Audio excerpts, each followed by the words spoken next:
ഓം ശാന്തി. ഈശ്വരൻ നമുക്ക് തന്ന ഏറ്റവും നല്ല വരദാനമാണ് നമ്മുടെ മനസ്സെന്ന് പറയുന്നത്.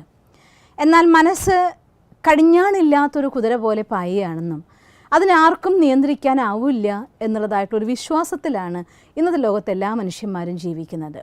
പക്ഷേ മനസ്സിൽ പോസിറ്റീവ് തോട്ട്സിനെ ക്രിയേറ്റ് ചെയ്യാനും മനസ്സിനെ സ്നേഹിക്കാനും വേണ്ടാത്ത കാര്യങ്ങൾ മനസ്സിലേക്ക് കൊടുക്കാതിരിക്കാൻ ശ്രദ്ധിക്കുകയും ചെയ്യുകയാണെങ്കിൽ മനസ്സിനെ ശക്തിശാലിയാക്കി മാറ്റി ആ മനസ്സിലെ സങ്കല്പധാരയുടെ ശക്തി കൊണ്ട് നമുക്ക് നമ്മുടെ ജീവിതത്തെ മാറ്റിമറിക്കാൻ സാധിക്കും.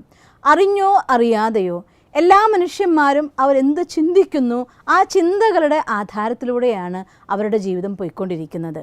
ബോധ മനസ്സും ഉപബോധ മനസ്സും തമ്മിൽ വളരെയധികം പെർഫെക്റ്റ് ആയിരിക്കുന്ന ഐക്യത്തോടു കൂടി പ്രവർത്തിക്കുന്ന നിമിഷം ഉണ്ടെങ്കിൽ ആ സമയത്ത് നമ്മുടെ മനസ്സിലുണ്ടാകുന്ന ചിന്തകൾ നമ്മുടെ ജീവിതത്തിൻ്റെ സത്യമായിട്ട് ഭവിക്കാറുണ്ട്.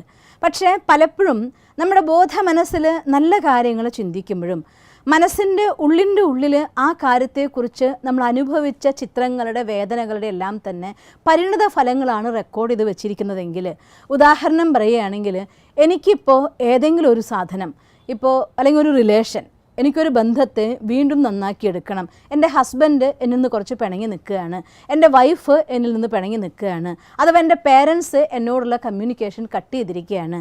ഇങ്ങനെ ഏതെങ്കിലും ഒരു റിലേഷനെ നന്നാക്കാൻ വേണ്ടി ഞാൻ എൻ്റെ മനസ്സിൽ ചിത്രങ്ങൾ, എൻ്റെ മനസ്സിൽ അതിനുള്ള വിഷ്വലൈസേഷൻ ചെയ്യുന്നു, അത്തരം തോട്ട്സ് ക്രിയേറ്റ് ചെയ്യുകയൊക്കെ ചെയ്യുന്നു. എല്ലാവരും ചോദിക്കും, അങ്ങനെ ഒരു കാര്യം പറയുമ്പോൾ മനസ്സ് തീവ്രമായിട്ട് ആഗ്രഹിക്കില്ലേ, എനിക്ക് ആ കാര്യം നടന്ന് കിട്ടണം എന്ന് തീർച്ചയായിട്ടും തീവ്രമായിട്ട് ആഗ്രഹിക്കുക തന്നെ ചെയ്യും.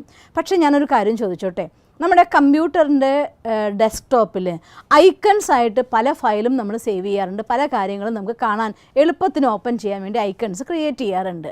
നിങ്ങൾ അതിൽ പോയിട്ട് ആ ചിത്രം കണ്ട് ഐക്കൺ ക്ലിക്ക് ചെയ്യുമ്പോൾ എന്തൊക്കെയാണോ നിങ്ങൾ അതിനുള്ളിൽ സേവ് ചെയ്ത് വെച്ച സാധനങ്ങൾ അതല്ലേ ഓപ്പൺ ആകുന്നത്.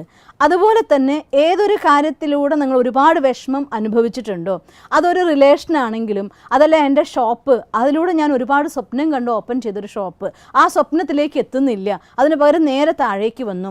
അപ്പോൾ സ്വാഭാവികമായിട്ടും ആ ഷോപ്പ് എന്ന് പറയുമ്പോൾ നമ്മുടെ മനസ്സിൽ പഴയ സ്വപ്നങ്ങളല്ല ഓർമ്മ വരിക, ഈ അടുത്തിടെ അതുകൊണ്ട് അനുഭവിച്ചതായിട്ടുള്ള വിഷമങ്ങളാണ്. ഒരു റിലേഷൻ എന്ന് പറയുന്ന സമയത്ത് ആ റിലേഷനെ നമ്മൾ ഓർക്കുമ്പോൾ സ്വാഭാവികമായിട്ടും അതിലൂടെ ഈ അടുത്തിടെ കടന്നു പോയതായിരിക്കുന്ന ആ വേദനകളെ, ആ കടുത്ത വാക്കുകളെ, ആ പെരുമാറ്റങ്ങളെ, ഇതൊക്കെ ആയിരിക്കും നമ്മളുള്ളിൽ റെക്കോർഡ് ചെയ്ത് വെച്ച ഫയല്. അപ്പം അതുകൊണ്ട് സ്വാഭാവികമായിട്ടും അവരെ ഓർക്കുമ്പോഴത്തേക്കും ഓട്ടോമാറ്റിക്കായിട്ട് ഉപബോധ മനസ്സിൻ്റെ ഉള്ളിൽ ഇത്തരം ചിത്രങ്ങളെല്ലാം തന്നെ ഓപ്പൺ ആവും. അത്തരം ചിത്രങ്ങൾ ഓപ്പൺ ആയി കഴിഞ്ഞാൽ ബോധ മനസ്സിൽ ആ ഒരു ബന്ധത്തെ നന്നാക്കാൻ വേണ്ടിയിട്ടാണ് നിങ്ങൾ ആഗ്രഹിച്ചൊരു വിഷ്വലൈസേഷൻ ചെയ്യാൻ വേണ്ടി അവരെ ഓർത്തത്. പക്ഷേ അവിടെ ക്ലിക്കായിപ്പോൾ ഓപ്പൺ ആയത് മുഴുവൻ നമ്മുടെ മനസ്സിലെ സങ്കടത്തിൻ്റെ ഫയലുകളാണ്. സങ്കടത്തിൻ്റെ ഫയലുകളാണ് ഓപ്പൺ ആവുന്നതെങ്കിൽ അതിൽ നിന്ന് പ്രൊഡ്യൂസ് ചെയ്യുന്നതായിട്ടുള്ള എനർജി അത് തീർച്ചയായിട്ടും ദുഃഖത്തിൻ്റെ, സങ്കടത്തിൻ്റെ വൈബ്രേഷൻ മാത്രമേ ഉണ്ടാക്കാനായിട്ട് സാധിക്കുള്ളൂ. എൻ്റെ ഉള്ളിൽ നിന്ന് എന്ത് പുറത്തു വരുന്നുണ്ടോ അത് എന്നിലേക്ക് ആകർഷിക്കപ്പെടുക എന്നതാണ് ലോ ഓഫ് അട്രാക്ഷൻ്റെ നിയമം. അപ്പോൾ എൻ്റെ ഉള്ളിൽ നിന്ന് അതിനനുബന്ധമായിരിക്കുന്ന വേദനകളും വിഷമങ്ങളും സങ്കടങ്ങളുമാണ് പുറത്തേക്ക് വരുന്നതെങ്കിൽ തീർച്ചയായിട്ടും ഞാൻ അട്രാക്റ്റ് ചെയ്യുന്നത്, ഞാൻ നന്നാക്കണമെന്ന് ആഗ്രഹിച്ചത് റിലേഷൻ, പക്ഷേ എൻ്റെ ഉള്ളിൽ നിന്ന് പുറപ്പെട്ടത് അത്തരത്തിലായിട്ട് നെഗറ്റീവ് വൈബ്രേഷൻസ് ആയതുകൊണ്ട് ഓട്ടോമാറ്റിക്കലി അവരകലുകയാണ് ചെയ്യുന്നത്, അടുക്കുകയല്ല. അതുകൊണ്ടാണ് പലപ്പോഴും ഞാൻ നന്നാക്കാൻ വേണ്ടി പരിശ്രമിച്ചു, 2 കപ്പ് മെത്തേഡ് ചെയ്യാൻ തുടങ്ങി, നേരെ ഓപ്പോസിറ്റ് ഫലം കിട്ടി എന്നൊക്കെ പലരും പറയുന്നത്. അതുകൊണ്ട് ഒരു വിഷമവും കൂടാതെ നമ്മുടെ മനസ്സിനെ മിത്രമാക്കി മാറ്റാനുള്ളതായിരിക്കുന്ന ട്രെയിനിങ് ആണ് മെഡിറ്റേഷൻ.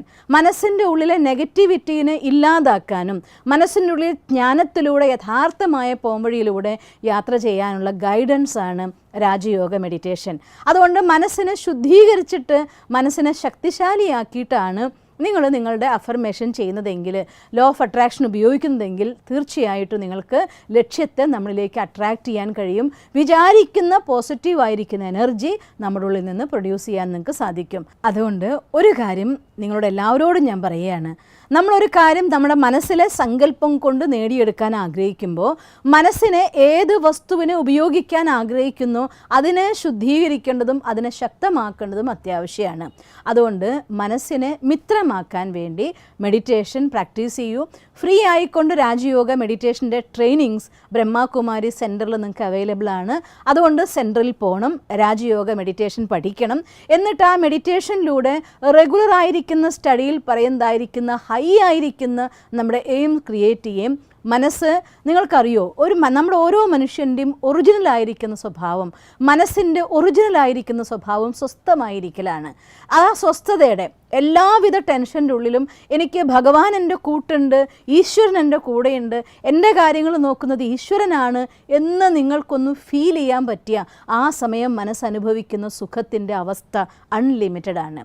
ആ സുഖത്തിൻ്റെ അവസ്ഥ അനുഭവിക്കുമ്പോൾ സ്വാഭാവികമായിട്ടും അത്തരം ഒരു ഉയർന്ന ലക്ഷ്യത്തിലേക്ക് നിങ്ങൾ ചിന്തിക്കാൻ തുടങ്ങുമ്പോൾ നമ്മുടെ മനസ്സിൻ്റെ ഉള്ളിൽ ഈ നെഗറ്റീവ് ഫയൽസൊക്കെ തന്നെത്താൻ ഡിലീറ്റായി പോകാൻ തുടങ്ങും. അത് ഡിലീറ്റ് ആവുന്നതിനനുസരിച്ച് പോസിറ്റീവ് എനർജി വരാൻ തുടങ്ങും. ആ പോസിറ്റീവ് എനർജിയുടെ ആധാരത്തിൽ നിങ്ങൾ വൈബ്രേഷൻ ക്രിയേറ്റ് ചെയ്യൂ, നമ്മളുള്ളിൽ നിന്നുള്ളതായിട്ടുള്ള ഊർജ്ജത്തെ പുറത്തേക്ക് പ്രവഹിപ്പിക്കൂ, സിമിലർ ആയിരിക്കുന്ന പോസിറ്റീവായിരിക്കുന്ന എനർജി നമ്മളിലേക്ക് അട്രാക്റ്റ് ചെയ്യൂ. അതുകൊണ്ട് മെഡിറ്റേഷൻ എന്നത് നമ്മുടെ മനസ്സിൻ്റെ ശക്തിയിലൂടെ മനസ്സിനെ പോസിറ്റീവാക്കി ജീവിതത്തെ സുഖകരമാക്കി മാറ്റാൻ അനിവാര്യമായിരിക്കുന്ന ഒരു ഘടകമാണ് മെഡിറ്റേഷൻ എന്ന് പറയുന്നത്. അതുകൊണ്ട് തീർച്ചയായും തൊട്ടടുത്ത BK സെൻറ്ററിൽ പോകണം, രാജയോഗ മെഡിറ്റേഷൻ പഠിക്കണം, നിങ്ങളുടെ മനസ്സിനെ ശുദ്ധമാക്കണം. മെഡിറ്റേഷനിൽ ഡെയിലി മനസ്സ് ക്ലീൻ ചെയ്യാനുള്ള ഒരുപാട് മെത്തേഡ്സ് ഉണ്ട്. അത് യൂസ് ചെയ്യൂ, മനസ്സിനെ ക്ലീൻ ചെയ്യേ. ബോധ മനസ്സും ഉപബോധ മനസ്സും ഒരുപോലെ ശുദ്ധമാകുമ്പോൾ മനസ്സിലെ സങ്കല്പങ്ങൾ സത്യമായി ഭവിക്കും. അങ്ങനെ നിങ്ങളുടെ എല്ലാ സ്വപ്നങ്ങളും നേടിയെടുക്കാനും നിങ്ങളുടെ മനസ്സിനെ ശാന്തവും ശക്തവുമാക്കാനും നിങ്ങൾക്ക് സാധിക്കട്ടെ എന്ന് ഞാൻ ആഗ്രഹിക്കുന്നു. ഓം